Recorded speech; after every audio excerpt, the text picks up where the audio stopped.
ஒருவரை கண்ணுகளை போல இருப்பாங்க.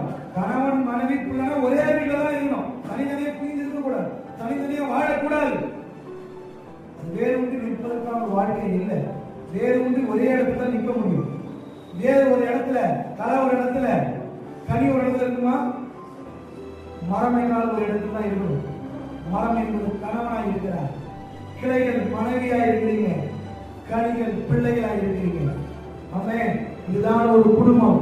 ஒரு குடும்பம் என்பது நானும் என் வீட்டாளர் என்றால் கர்த்தரையே சேவிப்போம். நான் அங்க இருக்கிறேன், இங்க இருக்கிறேன், ரவுண்ட் அடிக்க கூடாது, வட்டம் போடக்கூடாது, ஒரே இடத்துல தான் இருக்க வேண்டும். இதுதான் பக்தி உள்ள சந்ததி.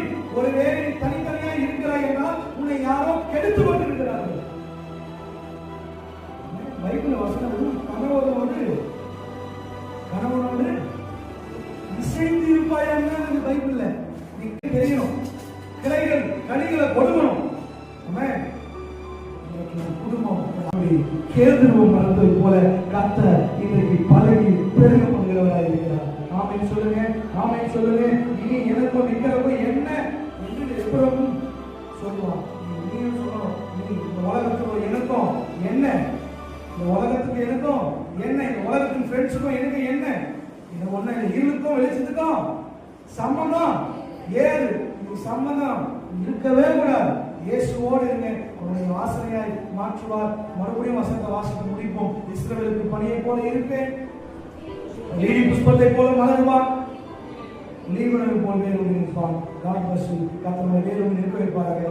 மறுபடியும் சொல்லுகிறேன், மனம் என்பது இந்த வசந்த வச்சு தான் சொல்றேன். உங்களுடைய மனைவி வீட்டோரங்களில் கரிக்கிறோம் திராட்சை செடியை போல உன் பிள்ளைகள் ஒளிவு மரத்தை கண்ணுகளை போல இருப்பார்கள். செவிங்க பிரிந்து போனவர்கள் ஒன்று சேரட்டும். செவிங்க பிரிவுகள் மறையட்டும், விருட்சங்கள் ஒன்று சேரட்டும். கேது மரம் எப்படி வேறும் இருக்குமோ அதே போல சபையில யாவரும் குடும்பமாய் வாழ்க்கையை குடும்பமாய் சந்ததிகளை உருவாக்குகிற ஒரு பக்தி உள்ள கணவன் மனைவியாய் வாழுங்கள். கர்த்தர் உங்களை ஆசீர்வதிப்பாராக. God bless you. God bless you. கர்த்தர்